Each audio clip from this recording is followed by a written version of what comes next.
வாய்ப்புகளை பார்த்துக்கிட்டு வந்துட்டு இருக்கோம். அதுல கோயம்புத்தூர் மாவட்டத்துல 4 தொகுதிகள் திமுக வெல்லும்னு, அந்த தொகுதிகளை ஏன் திமுக வெல்லக்கூடிய நிலையில் இருக்கு அப்படிங்கிறத விளக்கிட்டோம். அதே மாதிரி 4 தொகுதிகள் அதிமுக வெல்லக்கூடிய சூழல் இருக்கு. அது எப்படியெல்லாம் அது வெல்லும் அப்படிங்கிறதையும் நம்ம சொல்லிட்டோம்.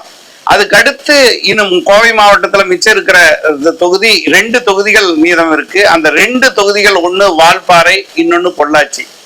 பிரச்சாரத்திலையும் மட்டுமில்ல, அங்க இருக்கக்கூடிய மக்கள் கிட்ட பேசும்போதும் இன்னும் மீடியாக்கள் கிட்ட பேசும்போதும் அங்கிருந்து வரக்கூடிய ரிப்போர்ட் ஒரு எந்த ஒரு வேட்பாளருக்கும், அதாவது முக்கியமான வேட்பாளர்கள் அதிமுக, திமுக, தாவேகாவுக்கு அனுசரணையான நிலை இல்ல.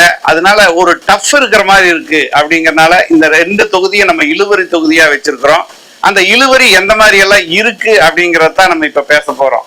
வால்பாறை தொகுதியை பொறுத்தளவு, வால்பாறையில வாக்காளர்களுடைய ஒரு எண்ணிக்கை 1,72,284 பேரு. கோவை மாவட்டத்துல மட்டுமில்ல, அநேகமா தமிழ்நாட்டிலேயே ரொம்ப குறைவான வாக்காளர்கள் இருக்கிற தொகுதி அப்படின்னு பார்த்தா நம்ம வால்பாறை சொல்லிடலாம். வால்பாறை தனி தொகுதி அப்படிங்கிறது ரொம்ப முக்கியமான விஷயம். இதுல ஆண் வாக்காளர்கள் 81,504 பேரு, பெண் வாக்காளர்கள் 90,759 பேரு, மாற்றுப்பாலினத்தவர் 21 பேர்.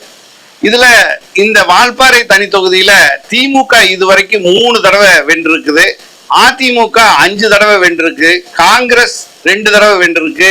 அந்த அதிமுக 5 தடவை வென்றதுல 1 தடவை ஜே அதிமுகவா வென்றிருக்குது அப்படிங்கிறது ரொம்ப முக்கியமான விஷயம். அதுக்கடுத்து சிபிஐ, இந்திய கம்யூனிஸ்ட் கட்சி 2 தடவை வென்றிருக்குது, தமாக 1 தடவை வென்றிருக்கு. இப்படியான வால்பாறை தொகுதியில கடைசியா சிட்டிங் எம்எல்ஏவா இருந்தவர் அமல் கந்தசாமி, அதிமுக காரர். அவரு வால்பாறை பகுதியான மலைப்பகுதி வால்பாறையிலையும் இல்லாம, வால்பாறையினுடைய அடிவார பகுதியான ஆனமலையிலையும் இல்லாம, முழுக்க முழுக்க கோயம்புத்தூர் சிட்டியை தாண்டி கோயம்புத்தூருக்கு அந்த பக்கம் இருக்கக்கூடிய அன்னூர் பகுதியை சொந்த ஊரா கொண்டவர். அங்கதான் அவருக்கு வீடு வாசல் எல்லாம் இருக்குது. அப்படிப்பட்டவர் தான் போன தடவை அதிமுக கொண்டு வந்து வால்பாறையில் நிறுத்தினாங்க. வால்பாறையில் அதுக்கு முன்னாடி இருந்த எம்எல்ஏ கஸ்தூரி வாசு, அவங்க உள்ளூர்காரங்க. அதையும் தாண்டி அன்னைக்கு வேலுமணியுடைய பலத்தை பொருத்தி அவருடைய ஆதரவாளரான அமுல் கந்தசாமி கொண்டு வந்து இங்க நிறுத்தினாங்க. அவரு வெற்றி பெற்றாரு. ஆனா தொகுதிக்கு என்ன செஞ்சாரு அப்படிங்கிறது ஒரு மிகப்பெரிய கேள்விக்குறியா இருந்து, இந்த நிலையில 1 வருஷத்துக்கு முன்னாடி அவரு திடீர்னு காலமாயிட்டாரு. காலமானதுனால அந்த வெற்றிடமா அந்த தொகுதி இருந்திருக்கு. இதுல வால்பாறையில இருக்கக்கூடிய தோட்ட தொழிலாளர் பிரச்சனை, இன்னும் பல்வேறு மக்களுடைய பிரச்சனைகளை யாருமே அனுசரணையா கவனிக்கல அப்படின்னு இதுவரைக்கும் வந்த எம்எல்ஏக்கள் மேல குற்றச்சாட்டுகள் இருந்துட்டு இருக்கு. இதுல பிளைன்ஸ்ல இருந்து, அதாவது கீழ்ப்பகுதியிலிருந்து கோயம்புத்தூர்ல இருந்து போட்டியிட்டு 2 தடவை எம்எல்ஏவான கோவை தங்கம், அவர் காங்கிரஸ்ல இருந்திருக்காரு. அவரு எந்த அளவுக்கு அங்க ஒர்க் பண்ணியிருக்காருன்னு பாத்தீங்கன்னா, இன்னைக்கு அந்த வேலையை பத்தி அங்க நல்லா பேசிட்டு இருக்காங்க. போன தடவை தமாக சீட்டு கொடுக்காதனால அந்த கட்சியிலிருந்து வெளியேறி திமுக சேர்ந்தார். இதுக்கு இடையில அவர் தான் வேட்பாளராக அறிவிப்பாங்கன்னு எதிர்பார்ப்பு இருந்த போது, முன்னாள் எம்எல்ஏவான சிபிஐ கட்சியில் இருந்த ஆறுமுகத்துக்கு அந்த சீட்டை கொடுத்ததுனால அங்க திமுக கூட்டணி தோல்வியை தழுவிச்சு. ஒருவேளை கோவை தங்கத்துக்கு அங்க கொடுத்திருந்தா அவரு வென்றெடுத்திருப்பாரு அப்படிங்கறத அன்னைக்கு பேசுவூர்ல இருந்தது. இதுக்கு இடையில அவரும் மரணம் அடைந்து விட்டார். இப்ப பாத்தீங்கன்னா ஜெயிக்கக்கூடிய வேட்பாளராக இருந்த கோவை தங்கம் இல்ல, ஜெயித்து சிட்டிங் எம்எல்ஏவா இருந்தவரும் இல்ல.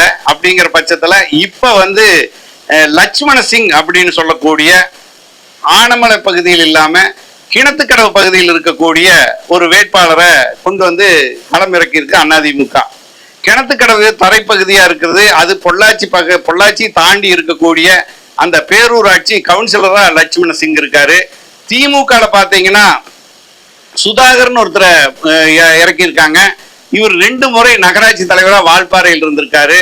வால்பாறை நகர திமுக செயலாளராகவும் இருக்காரு. இவர் மலைப்பகுதியை சேர்ந்தவர்னால இவருக்கு ஒரு பிரகாசமான வாய்ப்பு இருக்கு. அப்படிங்கிற பட்சத்துல இந்த இடத்துல பார்த்தா லட்சுமண சிங் கீழிருந்து வந்தாலும் அதிமுக பலம் பொருந்திய ஒரு தொகுதியா இது இருக்கிறதுனால லட்சுமண சிங்கோடைய அந்த ஓட்டு வேட்டை, அதோடைய சாதுரியம், இதெல்லாம் சுதாகர் வருவாரா அப்படின்னு பாக்குறாங்க. கீழ்ப்பகுதியில் இருக்கிற ஒரு மக்கள் ஒரு பகுதியான எண்ணமாகவும், மலைப்பகுதியில் இருக்கக்கூடிய மக்கள் ஒரு பகுதியான எண்ணமாகவும், இது 2 பிரிவா இருக்கக்கூடிய ஒரு சூழலை நம்ம வால்பாறையில பாக்குறோம். இது இன்னைக்கு இல்ல, என்னைக்குமே அந்த தொகுதியில இதுதான் நிலைமை. அப்படியான சூழல்ல இப்ப கீழ்ப்பகுதிக்காரங்க ஆனமலையில் இருக்கக்கூடியவங்க யாரையாவது வேட்பாளராக நிறுத்தியிருந்தா ஆனமலைக்காரங்க பூரா அவங்களுக்கு ஓட்டு போட்டிருப்பாங்க. யாருக்கு? கீழ்ப்பகுதியில் இருக்கிறவங்களுக்கு. இப்ப வால்பாறை மலைப்பகுதியில் இருக்கிறவங்க அங்க நிக்கிறதுனால வால்பாறை மலைப்பகுதியை சேர்ந்த சுதாகருக்கு ஓட்டு போட்டிருப்பாங்க. ஆனா ரெண்டும் இல்லாம ஆனமலையில் இல்லாம கிணத்துக்கடவுல இருந்து ஒருத்தர் வந்து போட்டி போடுறதுனால அதிமுகவுடைய ஓட் பேங்க் அப்படிங்கிறது அப்படியே சரிஞ்சு திமுக சுதாகருக்கு சாதகமா அடிக்குன்னு சொல்லலாம். இந்த தொகுதியில இப்ப திமுக சுதாகரும் அதிமுக லட்சுமண சிங்கும் தவிர தாவேகா வேட்பாளர் ஸ்ரீதரன் போட்டி போடுறாரு. என்டிகே வேட்பாளரா உமாதேவி பெரியாண்டி போட்டி போடுறாங்க. இவங்க பெருமளவு, அதாவது ஸ்ரீதரன் பெருமளவு ஓட்டை பிரிப்பாரு அப்படின்னு தான் எதிர்பார்க்கப்படுது.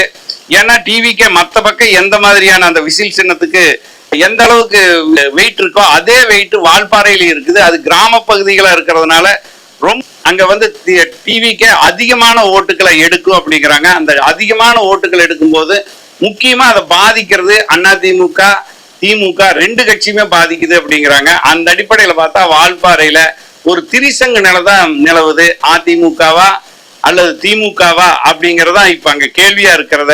அதனால இங்க இந்த தொகுதியை பொறுத்தளவு எது வெற்றி பெறும் அப்படிங்கறது ஒரு கலை யதார்த்தத்தின்படி பார்த்தாக்க ரெண்டுமே, அதாவது திமுக 35% 36% ஓட்டுகளை வாங்குது, அதிமுகவும் 36% 37% ஓட்டுகளை வாங்குது. இதெல்லாம் கணக்கு கூட்டி கழிச்சு பார்த்தா இந்த பகுதியில பெரும்பாலும் அதிமுகவோ திமுகவோ யார் வேணா ஜெயிக்கிறதுக்கான வாய்ப்பு இருக்கு. நல்ல அதிகமான ஓட்டுகளை வந்து தாவேகா வாங்குறதுக்கான வாய்ப்பும் இருக்கு அப்படின்னு சொல்றாங்க. இந்த தொகுதியை பொறுத்தளவு கவுண்டர் சமூகத்தவங்க 27,000 பேர் இருக்கிறதா சொல்றாங்க.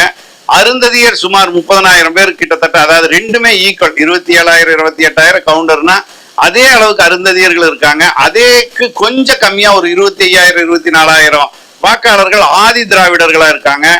இன்னும் கொஞ்சம் கம்மியா ஒரு 16,000 15,000 வாக்காளர்கள் தேவேந்திரா இருக்காங்க. இந்த வகையில எஸ்சி ஓட்டுகள் அதிகம். இந்த எஸ்சியில அதிகமான ஓட்டுகள் யார் வாங்குறாங்களோ அந்த வேட்பாளரே வெல்வார் அப்படிங்கிற நிலைமை இங்க நீடிக்குது. இது ரிசர்வ் தொகுதியா இருக்கிறதுனால இரு கூற இவங்க பிரிக்கும் போது கவுண்டர் ஓட்டுகள் அதிகமா ஒரு வேட்பாளருக்கு யாருக்கு விழுகுதோ அவங்க வெற்றி பெறதுக்கான வாய்ப்பும் அதிகமா இருக்கு. அதனால இது ஒரு இழுவரி தொகுதியாகவே நம்ம கணிக்க முடியுது.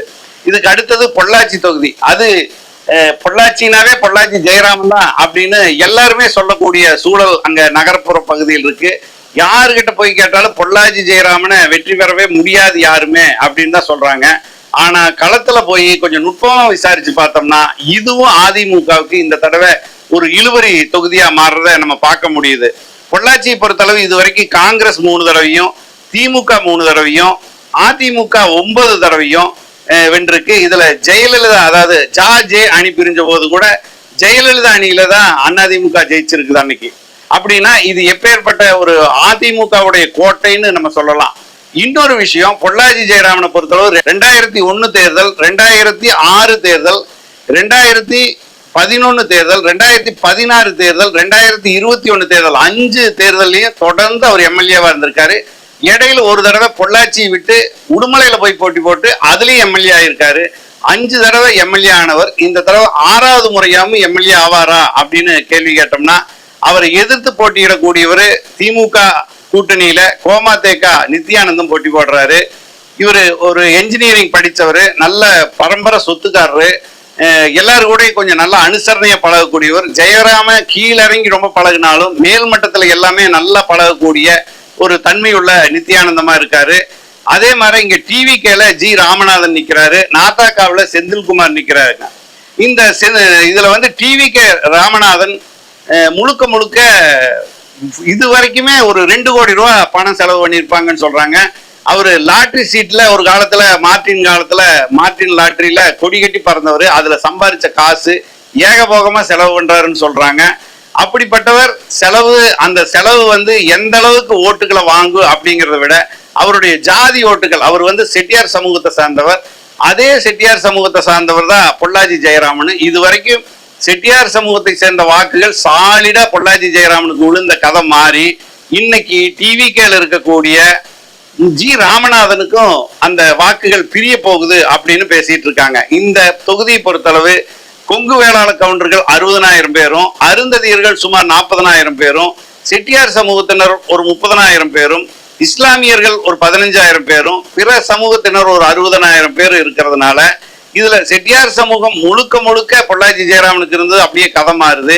அருந்ததியர் சமூக ஓட்டுகள் எல்லாம் நம்ம நித்யானந்தத்துக்கு கிடைக்குமா அப்படின்னா அது கிடைக்கிறதுக்கான வாய்ப்பு ரொம்ப குறைவு. அது முழுக்க முழுக்க ஜெயராமனுக்கு தான் போயிட்டு இருந்து. ஆனா இந்த தடவை திமுக மேல இருக்கக்கூடிய பற்று, அந்த 1000 ரூபாய் ஸ்கீமு, பல்வேறு திட்டங்கள், இது எல்லாமே வந்து அருந்ததியர் ஓட்டுலயும் ஒரு பாதியை வந்து நித்யானந்தத்துக்கு விடுறதுக்கான வாய்ப்பு இருக்குது. அவரை இப்ப கவுண்டர் சமூகத்திலிருந்து வரக்கூடிய ஒரு கட்சியா அவரை பார்க்கல, பொது வேட்பாளரை பார்க்கறாங்க. அதுக்கு என்ன காரணம்னு பார்த்தா ஸ்டாலின் அரசாங்கம் வரணுங்கிறது ஒண்ணு. இன்னொன்னு, அவர் முழுக்க முழுக்க ஜாதி பாகுபாடற்று எல்லாத்து கூட பழகிறாரு அப்படிங்கிற ஒரு விஷயத்தையும் மேற்கோள் காட்டுறாங்க.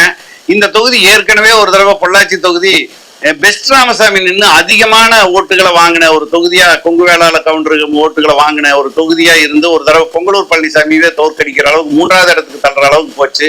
அதனால இங்க கொங்கு வேளாள கவுண்டர்கள் அதிகமா இருக்கிறதுனால அந்த ஜாதி ஓட்டுகள் மட்டுமல்லாம கூட்டணி பலத்துல திமுக, கம்யூனிஸ்ட், காங்கிரஸ் இந்த கூட்டணி பலத்துல நல்லாவே ஓட்டு அதிகமாங்கிறதுக்கு இருக்கு. அது தவிர தொடர்ந்து பொள்ளாச்சி ஜெயராமன்னா பொள்ளாச்சி தொகுதி தான், பொள்ளாச்சி எம்எல்ஏனா ஜெயராமன் தான் அப்படின்னு இருந்த போக்கு கொஞ்சம் மாறி திரும்ப திரும்ப ஒருத்தரையவே நம்ம தேர்ந்தெடுக்கிறத விட புதுசா ஒருத்தரை தேர்ந்தெடுத்து பார்ப்போமே அப்படிங்கிற ஒரு மனநிலைக்கு இன்னைக்கு இருக்கக்கூடிய இளைஞர்கள் வந்ததா சொல்றாங்க. போன தடவை 2021 தேர்தலில் கூட ரொம்ப குறைவான ஒரு 1000 சொச்ச வாக்குகள் வித்தியாசத்தில் தான் ஜெயராமன் ஜெயிச்சாரு. இந்த தடவை அந்த வாக்குகளை இன்னும் மோசமா பறிக்கக்கூடிய இடத்துல டிவிகே இருக்குது. அந்த டிவிகே வந்து பறிக்கிற ஓட்டுகள்ல பெரும்பான்மையான ஓட்டுகள் அதிமுகவா இருக்கிறதுனால இந்த தொகுதி வந்து இழுபறி தொகுதியா தான் மாறுது. இன்னும் சொல்ல போனா பொள்ளாச்சி ஜெயராம சாலிடா ஜெயிப்பாருன்னு சொல்றதுக்கு இல்லாம ஒரு கேள்விக்குரியது போட்டு வைக்குது அப்படின்னு சொல்றாங்க. இந்த தொகுதியை பொறுத்தளவு வாக்காளர்களுடைய எண்ணிக்கை 2,02,015 பேரு. அதுல ஆண் வாக்காளர்கள் 96,061 பேரு, பெண் வாக்காளர்கள் 1,05,919 பேரு, பிற பாலினத்தவர் வந்து 35 பேர் இருக்காங்க. இந்த வாக்காளர்கள் வந்து பெரும்பகுதி இதுல பாத்தீங்கன்னா இளைய தலைமுறை வாக்காளர்கள், அதாவது 27 வயசுக்குள்ள இருக்கக்கூடியவங்க பெரும்பாலும் 20%, அதாவது 27,000 பேர் இதுல இருக்கிறாங்கன்னா அந்த 27,000 பேர்ல 20,000 பேர் வந்து தாவேக்காவுக்கு ஓட்டு போடுறதுக்கான வாய்ப்புகள் இருக்கு அப்படிங்கிறாங்க. அதோடைய பாதிப்பு வந்து பிற வயது முதிர்ந்தவர்களுக்கும் அந்த பாதிப்பு போய் ஒருத்தர் 2%, 3% அதையும் அள்ளிட்டு வர்றதுக்கான வாய்ப்பு இருக்கு. அந்த வகையில பார்த்தா 20,000 25,000 வாக்குகள் தாவேக்கா ஆள்றதுக்கான வாய்ப்பு இருக்கு அப்படின்னு சொல்றாங்க. இது வந்து இந்த சூழல் வந்து முழுக்க தேர்தல் நடைபெற நாள் வரைக்கும் இருந்ததுன்னா மிகப்பெரிய லெவல்ல திமுக ஜெயிச்சுட்டு வந்துடும். ஒருவேளை கடைசி நேரத்துல வைட்டமின் பா 2 தரப்புலையும் பாயுதுன்னா ஈக்குவலா ஒண்ணுக்கு ஒண்ணு டஃப் ஃபைட்டா இருக்கும் அப்படிங்கறதா இங்க இருக்கிற பொது நோக்க அரசியல்வாதிகளுடைய பேச்சாக இருக்குது. அதனால இந்த தொகுதியும் நம்ம ஒரு இழுபறி தொகுதியா பாக்குறோம். திருப்பூர் மாவட்டத்தையும் நீலகிரி மாவட்டத்தையும் அடுத்த பதிவுல பார்ப்போம். நன்றி.